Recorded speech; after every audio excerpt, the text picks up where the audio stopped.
Olá, meus caros, Deus abençoe a todos. Mais um devocional, boa tarde, né? Ou bom meio-dia, ou almoço, melhor dizendo, né? Vamos para mais um devocional aqui no Conteúdo de Deus edificante. Vamos meditar no Salmo 11. Vamos já, sem delongas, ler o versículo, o texto sagrado. Já vai deixando o seu like. E se porventura não é inscrito no canal, se inscreva. Deus salva os retos e castiga os ímpios. No Senhor confio, como dizeis, pois a minha alma fugi para a vossa montanha como um pássaro, porque eis que os ímpios armam arco, põem as flechas na corda, para que com elas atirem a ocultas aos retos de coração. Na verdade, já os fundamentos se transtornaram. O que pode fazer o justo? O Senhor está no seu santo templo. O trono do Senhor está nos céus, os seus olhos estão atentos e as suas pálpebras provam os filhos dos homens. O Senhor aprova o justo, mas a sua alma aborrece o ímpio e o que ama a violência. Sobre os ímpios fará chover laços, fogo, enxofre e vento tempestuoso, eis a porção do seu copo. Porque o Senhor é justo e ama a justiça, o seu rosto está voltado para os retos. Então aqui o salmista, ele fala acerca de que Deus salva os retos, os puros e castiga os ímpios. É uma obviedade, isso Cristo já falou, né? Que aqueles que estão pro lado da direita são os considerados cordeiros ou ovelhas, esses de fato agradam a Deus e vão para o céu. No entanto, os outros, ficará à esquerda de Deus, são os bodes, que não amaram o seu próximo a si mesmo, que não fizeram o bem ao necessitado, tendo possibilidade para fazer, e pior ainda, violentando, pior ainda, zombando e fazendo tantas outras barbáries. O salmista Davi, nesse Salmo 11, portanto, fala acerca disto. No Senhor confio, como dizeis, pois a minha alma. Fugi para a vossa montanha como pássaro? Não. No Senhor confio. Não preciso eu fugir para a montanha como um pássaro. Ou, simbolicamente, posso fugir porque tenho, de fato, a guarida de Deus, ou meu refúgio é Deus. No entanto, eu não preciso ter medo, porque Jesus, certa feita, disse que é para nós temermos aquele que, de fato, tem poder para matar e também para lançar a alma no fogo do inferno, e não aquele que é o homem, no caso, que tem poder simplesmente para matar.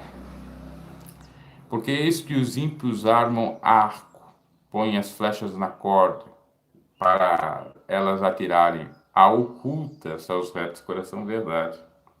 Eles maquinam, eles de fato trabalham de uma maneira tão articulosa, ardilosa, para malefício do justo.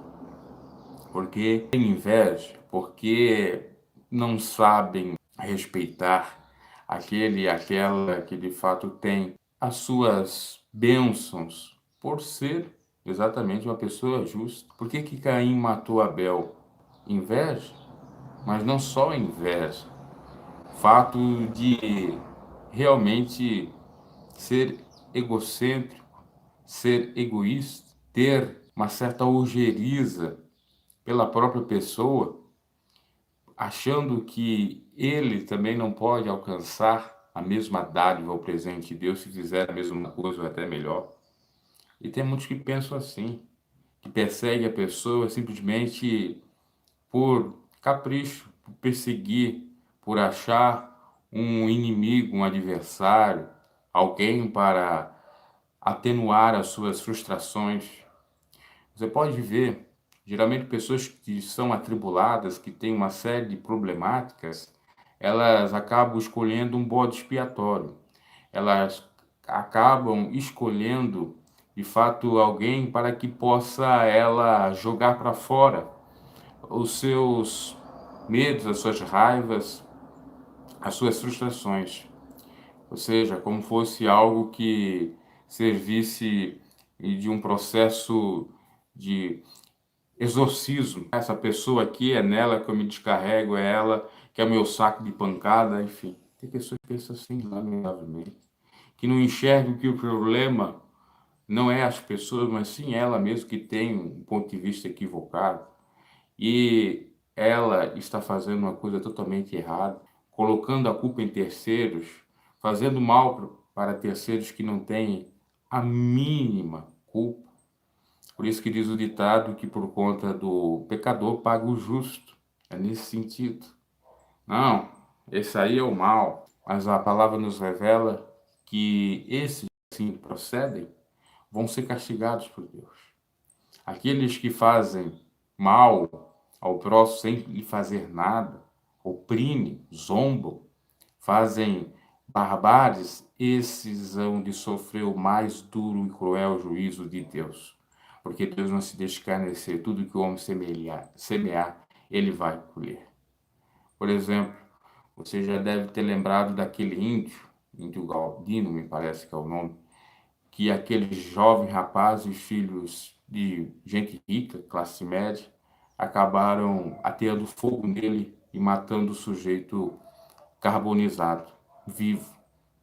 Aí você para analisar, aquela gente tinha motivo para fazer aquilo?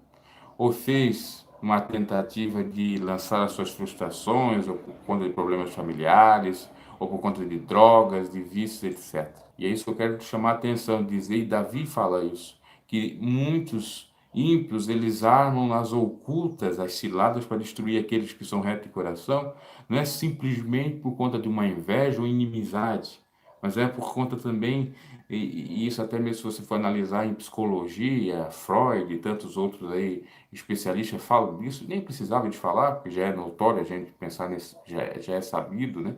Isso é que as pessoas realmente te perseguem, fazem mal porque elas querem lançar as suas frustrações, ou querem, de fato, se purificar fazendo mal, nesse sentido, mais ou menos. Por que que Saul perseguia Davi?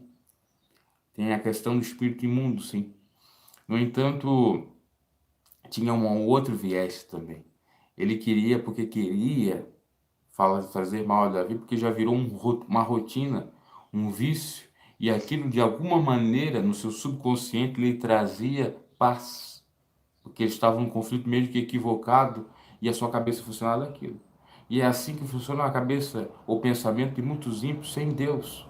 Eles começam a trabalhar com outras coisas, que de fato, realmente, se você for analisar, é um absurdo. Mas como diz o ditado, a cabeça vazia é a oficina do inimigo. E é nesse sentido mesmo. Porque a pessoa está com a cabeça vazia, a pessoa não faz o que é para fazer para o Senhor e deixa o inimigo trabalhar e começa a ter um vício, ocupar a mente com coisa que não presta e fazer, por conseguinte, isso, já que é um processo. Você pensa, você começa a externar isso, começa a praticar isso e por aí vai, né? E o abismo chamando outro abismo. Eu já disse em algumas pregações que você pode deixar um casal de passarinho sobrevoar a sua cabeça. Agora, jamais fazer um ninho sobre a sua cabeça. No entanto, essas pessoas perversas que maquinam o mal 24 horas, que estão projetando as ocultas, a derrocada de alguém, como fosse uma estratégia, algo assim realmente absurdo, e obviamente que é absurdo pelo fato de, se você for analisar o objetivo, a finalidade realmente não procede, é tolice, eles fazem isso. Às vezes é por dinheiro, às vezes é por um poder, mas tem tanto com dinheiro como poder essa pitada de querer, como já disse, fazer as coisas simplesmente por fazer para alimentar a sua mente ou de fato externar aquilo que penso e penso de uma maneira equivocada e faço para lançar suas frustrações. Mas isso, obviamente, em Cristo Jesus tem que ser dissipado. Por exemplo, uma pessoa que tem uma frustração com alguém, algum ente familiar, às vezes pode ser um pai, às vezes pode ser uma mãe, geralmente ela, se não tiver o autocontrole, se não pensar de outra maneira, pode, ao construir uma família, se vingar dessa família. Se vingar como assim? Se ela sofreu no passado não tendo uma família, ela pode construir uma família para destruir essa família. Isso, no seu modo de pensar, seria uma vingança, né? Foi rejeitado pelo pai e pela mãe, pode rejeitar o filho ou a filha que tiver, fazer mal a eles, né? Abusar, ou até mesmo fazer mal à sua esposa ou esposo, porque tem um histórico. É claro que muitos casos não acontece assim, até eu penso que uma pessoa que realmente tenha um mínimo de consciência, sem ser até mesmo do evangelho, ou vai criar uma família se sofreu para exatamente, perdão, fazer o diferente, mas isso é comprovado. E aqui o Davi está relatando mais ou menos isso que os ímpios pensam, meus caros. Na verdade, que os fundamentos se transtornam, o que pode fazer o justo. Quer dizer, os ímpios já estão articulando o que o justo pode fazer, nada sem a direção de Deus, nada sem a ajuda do mesmo. O Senhor está no seu santo templo, aí Davi fala, e está no trono do Senhor, está nos céus, né? O trono do Senhor está nos céus. Deus está no seu santo templo, e o trono do Senhor está no céu. Seus olhos estão atentos, suas pálpebras e provam os filhos dos homens.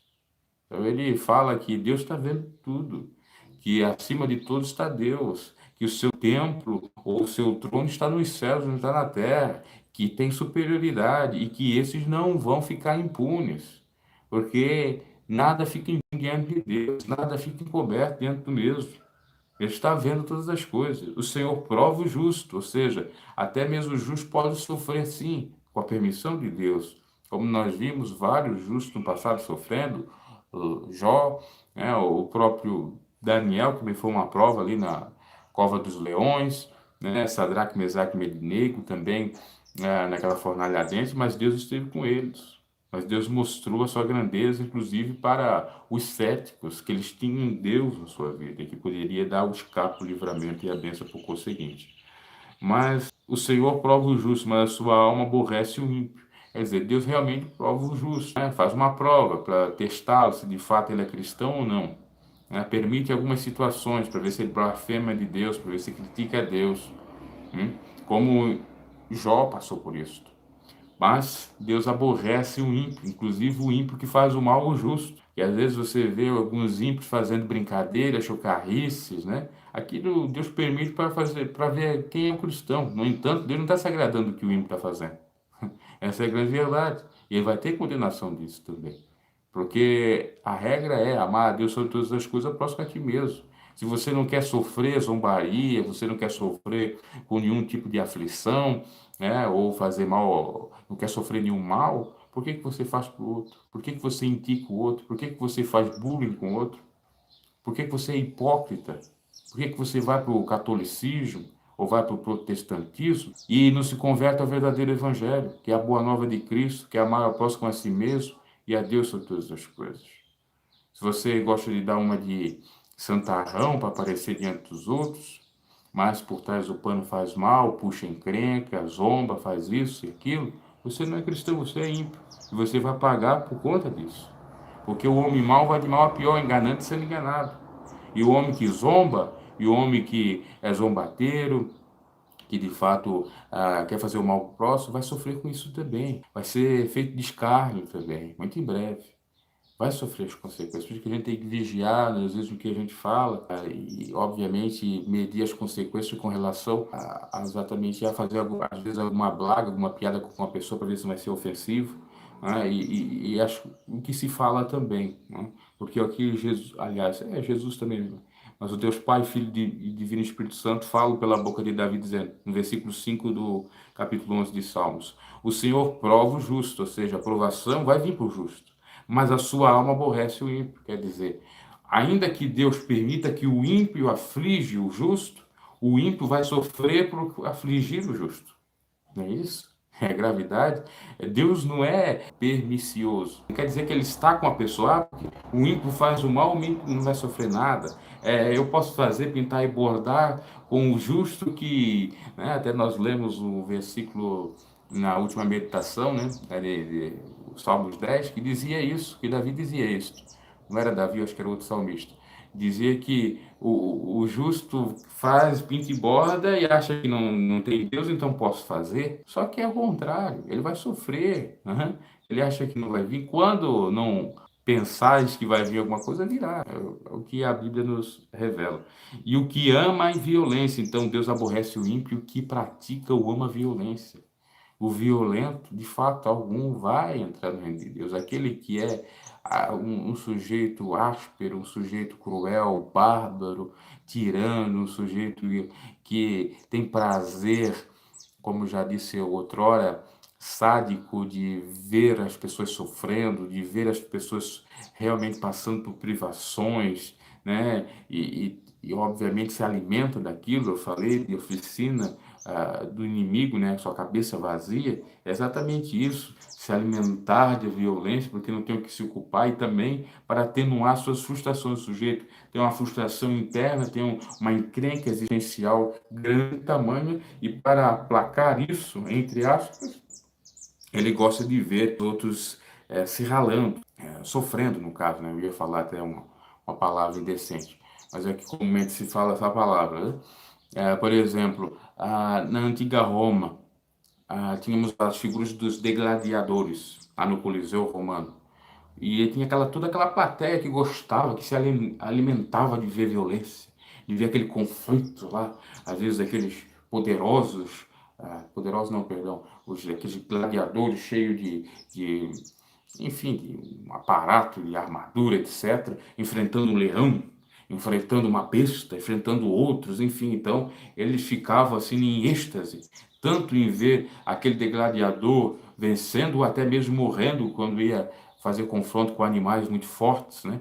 É o que acontece hoje em dia se você for analisar nas touradas, é o que acontece se você for analisar nas farras de boi, é o que acontece se você for analisar essas pessoas que vão para o MMA, né, ver lá aquele conflito. Já teve gente até que morreu nessas lutas livres aí. Uma vez teve, eu era pequeno e eu vi isso, a briga do Evander Holyfield versus Mike Tyson, que acabou mordendo a sua orelha. Então aquilo é uma maravilha, né? É porque as pessoas gostam de se alimentar dessa podridão, dessa nojeira, dessa coisa fútil.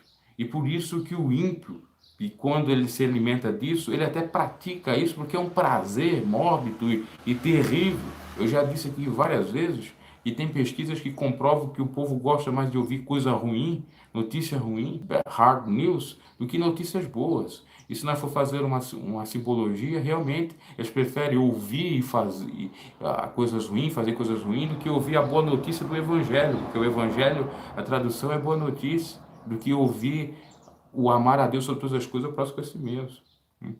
É lamentável. Então Deus aborrece claramente o ímpio que ama a violência. Deus não é a favor de violência. E tem acreditado que a violência gera violência. Nós tivemos aí discursos que em tons que dá para deflagrar claramente, em tons violentos. Isso também Deus não se agrada, para dividir o povo, para fazer briga, etc. A gente tem que tomar cuidado com isso também, que a violência ela pode ser em várias áreas, vários sentidos. É violência doméstica, é violência verbal, é violência, enfim, tem várias concepções de violência, né? Contra a mulher, contra homem, contra animais, contra a natureza, contra Deus, enfim, né? Então, tomemos cuidado com isso. E se o ímpio está fazendo isso, nós podemos ter toda a certeza que Deus vai pleitear a nossa causa, que Deus vai nos defender, que Deus vai fazer justiça. Se o ímpio está fazendo algo violento contra nós, toda certeza Deus vai fazer, de fato, contra ele, muito em breve. No entanto, também cabe aqui registrar, nós não podemos ser ingênuos e deixar o ímpio nos matar. Aquilo que Jesus disse, se der um tapa em você, dá outra face, aquilo é simbólico. Não é o que você vai apanhar aqui, você vai dar outra cara para levar outro tapa, outro soco, o que quer que seja. Não, aquilo é simbólico. Aquilo significa, mais ou menos, um tapa com luva de pelica. Aquilo significa exatamente você dar uma outra configuração para a situação. Por exemplo, a pessoa te xinga de algo e você tem uma série de coisas para fazer, que você pode fazer sem revidar. Isso é dar outra cara para bater. Por exemplo, você tem a justiça para pegar uma reparação ou pelo menos essa pessoa sofrer com alguma punição de ordem penal. Você tem o meio de desprezar. Você pode levar aquilo numa esportiva ou numa ironia, e isso seria configurado ao outra cara a tapa. É revidado de uma maneira que a pessoa nem imagina. Por isso que o apóstolo Paulo disse, para vencer o mal tem que ser com o bem, né? E o bem é nesse sentido. Muitos interpretam a Bíblia de uma maneira equivocada, né? Ah, Jesus disse que não é para a gente fazer mal ao inimigo, é para amar o inimigo. Amar, mas não quer dizer que nós vamos morrer por conta do inimigo no sentido de se ele vir nos atacar. Nós podemos ter autodefesa, autotutela. O próprio Cristo, quando não era o momento dele de ser morto, ele se esquivou sabendo que os judeus queriam matá-lo e entrou na festa sorrateiramente, escondido. Então a gente tem que pensar também nesse sentido. E às vezes o sofrimento é demais, às vezes a perseguição é demais, tem ameaça de morte, justiça, tem delegacia, tem o judiciário para resolver essa questão, né?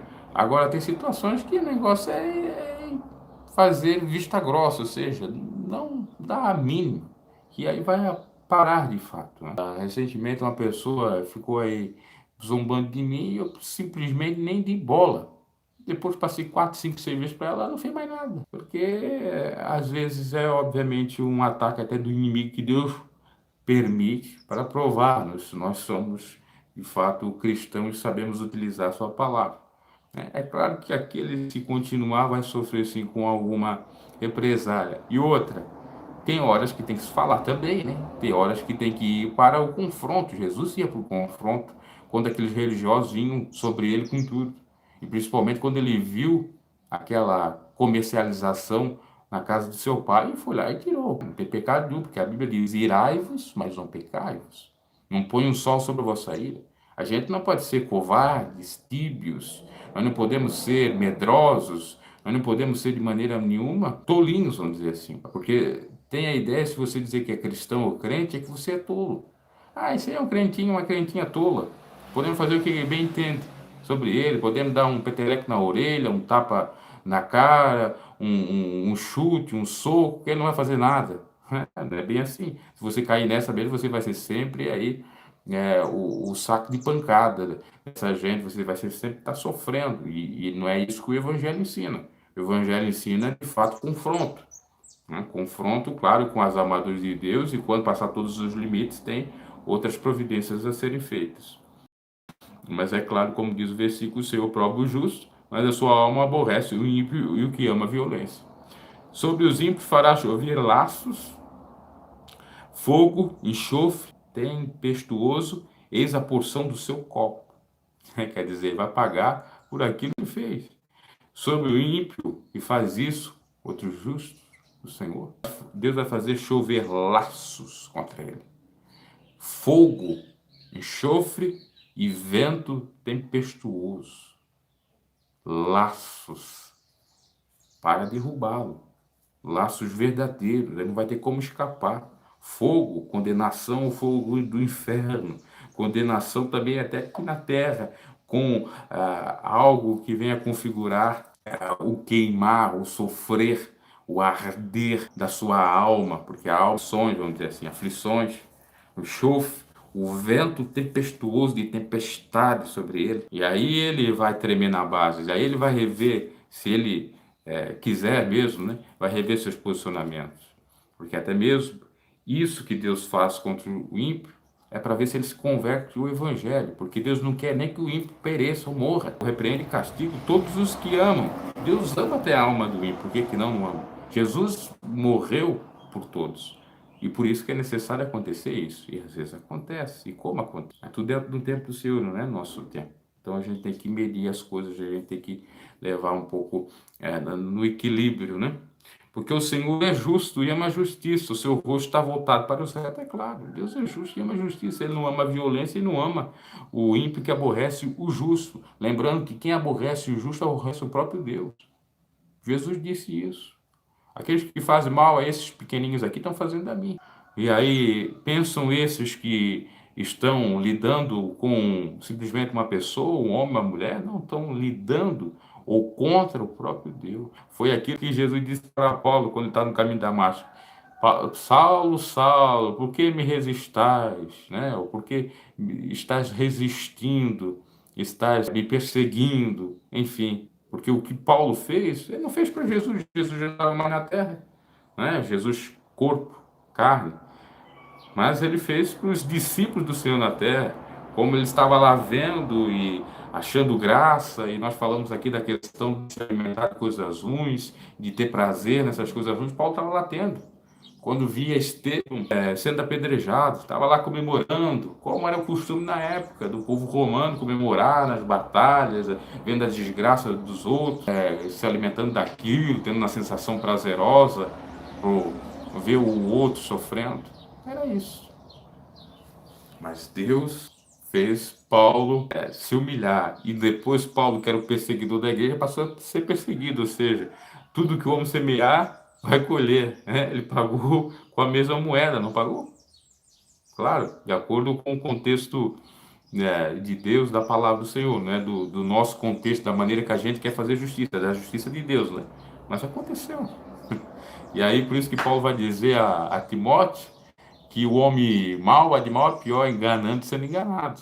E veja bem, Paulo já estava em Cristo, não era nem para ele sofrer a consequência. Porque muitos pensam, converteu a Cristo, era um bandido, era um ladrão, furtava, estava no mundo das drogas, do crime, e agora ele não precisa cumprir pena nenhuma. Não, vai cumprir sim. Deus vai salvar a alma dele, vai perdoar a alma dele, mas tem que cumprir também a justiça dos homens, porque isso é da própria permissão de Deus. E no caso de Paulo, cara, é outra configuração, mas remete a isso. Ok? Então pensamos nesse sentido. Os ímpios, eles vão sofrer porque eles fazem as injustiças contra as nossas pessoas. E Deus nos prova, permitindo que esses ímpios façam. Por que Deus nos prova? Para ver se de fato nós vamos abandonar a Deus. Vamos dizer assim, Senhor, não sou teu servo, não sou tua serva. Esse ímpio me fazendo mal, essa pessoa profana, aí ridicularizando a minha cara, fazendo aí várias coisas ruins, criando factóides a meu respeito, mentiras, né? Levantando calúnias, me apunhalando atrás das costas. O Senhor não faz nada, então o Senhor não existe, então o Senhor não está comigo, né? É nesse sentido que Deus vai te provar. E se você ficar claro, não murmurar, não fazer o que fez a família de Coré no deserto, você não vai ser consumido pela terra, né? A terra não vai te abrir e vai te consumir. Mas sim, aquele mal, aquele, entre aspas, inimigo, que é o ímpio, vai sofrer o dano e você vai dar glória a Deus, exaltar o seu nome. Porque de fato o Senhor está sobre a sua vida. E envergonhados são todos aqueles que se levantam contra o servo e a serva de Deus, que está realmente batalhando no caminho. E tanto o inimigo, que é o inimigo, quando fala Satanás, o inimigo dos inimigos, vai estar envergonhado, bem como seus adeptos e pessoas que não querem saber de Deus. Então fique com essa palavra. Saiba que em Deus há, de fato, esperança, a justiça, a verdade, há, de fato, aquilo que nós prezamos como servo de Deus. Retidão, justiça, a bênção, a salvação, etc. Várias coisas para o nosso bem. E nós temos que ter isso em mente, porque às vezes vem as provações cotidianas, né, no dia a dia, e a gente acaba achando que Deus não está conosco. Lembre-se que Jesus disse, eis que estarei convosco até a consumação dos séculos. E os séculos não foram consumados, né? Nós estamos aí com 21 séculos já. Depois de Cristo, obviamente. Se nós for contar o período antes de Cristo, nós já estamos com mais séculos ainda. Então, fique com essas palavras. Deus está olhando para você, está olhando por nós, está vendo se nós somos justos. Se nós somos, Ele vai pleitear para a nossa causa se nós estamos sofrendo alguma injustiça. E Ele vai fazer, de fato, o sol da justiça raiar sobre a nossa vida. Deus é o sol da justiça. Aleluia. Oremos nesse exato momento. Glorioso Deus, eterno Pai, muito obrigado por essas palavras, muito obrigado por falar conosco de uma maneira tão simples e maravilhosa através desse salmo. Perdoa nossos pecados, nossas falhas e liberdades, em nome de Jesus. Ó Pai querido, abençoa todos que têm frequentado esse canal, têm estado aqui nessa live. Ó Pai querido, dando as suas necessidades, dando força para continuar na caminhada, para enfrentar todos os dados do maligno, para de fato rechaçar todo o mal, para sermos vencedores, aprovados na tua aprovação ou no teu teste. para que sejamos de fato obreiros, servos do Senhor, né? De fato aprovados pelo Senhor para fazer a tua obra, para sermos de fato as tuas testemunhas. Meu Pai querido, em nome de Jesus, visita os que estão nos leitos de dores, nos estados finais dos hospitais, visita aqueles que estão nos orfanatos, aqueles que estão nos manicômios, lá concedendo a libertação, porque às vezes essas pessoas estão em manicômios, mas é de fato opressão maligna. Repreende todo demônio em nome de Jesus, toda a fúria do inimigo. Senhor, em nome de Jesus, repreende também, às vezes o demônio coloca enfermidades, a gente sabe que nós estamos sujeitos a enfermidades e o Senhor pode curar, mas às vezes são malignas, repreende também em nome de Jesus. Visita, Senhor, os órfãos que necessitam ali de algum amparo, de uma família, conceda-os em nome de Cristo. Visita aqueles que estão nos presídios lá angustiados, alguns deles já até se converteram a Ti, já se arrependeram do que fizeram, agora estão cumprindo ali a pena. Ajuda eles a cumprir até o fim e que eles possam, ao sair do presídio, ser testemunhas do Senhor, possam ser de fato verdadeiros baluartes, verdadeiros vasos nas tuas mãos. Ó Deus, contempla a obra, perdão, evangelística, missionária, que está sendo realizada nos quatro cantos da terra, que o teu céu vai ser para ganhar almas. Ó Deus poderoso, ajuda-nos a confiar na tua justiça, que o Senhor pleiteia a nossa causa, que o Senhor é o Deus dos exércitos, o Deus das causas impossíveis, o Deus que repreende toda a fúria do inimigo, toda a fúria dos ímpios contra nossas vidas, toda a perversidade, toda a malignidade, toda a mentira, todo o processo diabólico para nos destruir na fé, para nos destruir de várias formas, ó Pai, seja repreendido em nome de Jesus Cristo, porque o Senhor é mais poderoso é o Senhor. Somos nós que estamos com o Senhor do que aqueles que não estão. Ó Pai, em nome de Jesus Cristo, nos ajuda a vencer todas as dificuldades, as crises, prospera a nossa vida, abre porta onde não há porta, contempla cada irmão, conceda, Senhor, de fato, a cada um conforme a sua necessidade, o que eles precisam. Em nome de Jesus Cristo, abençoa todos nós, ó Pai. Nós te louvamos e te agradecemos, certo da tua resposta, certo que o Senhor está visitando os necessitados agora, as pessoas que estão encarecidas, não só de comida, de bebida, mas também da tua palavra. Não estão encarecidas não só de uma cura, de um milagre, de uma transformação, mas também da sua palavra. Conceda, Senhor, visita a todos, concedendo o que eles precisam em nome de Jesus e dando ânimo, fé para vencer também o mal, para fazer a sua parte, para de fato não recuar, para persistir, para passar bem nessa provação e para que os inimigos ou os nossos inimigos sejam envergonhados em nome de Jesus. Louvado seja o teu nome, assim te agradecemos. Amém e amém. Então, louvado seja o nome do Senhor. Deus abençoe todos os irmãos que nos acompanham aí nas meditações e orações, ou que oram junto conosco. Tenha certeza que Deus vai lhe prosperar, vai lhe abrir os caminhos, as portas, porque Deus é Deus, né? Vamos permanecer na fé, independente de questão religiosa ou credo, seja catolicismo, protestantismo, porque nós sabemos que isso pouco importa, o que importa é o Evangelho. E até a próxima. Deus abençoe a todos. Cerrando.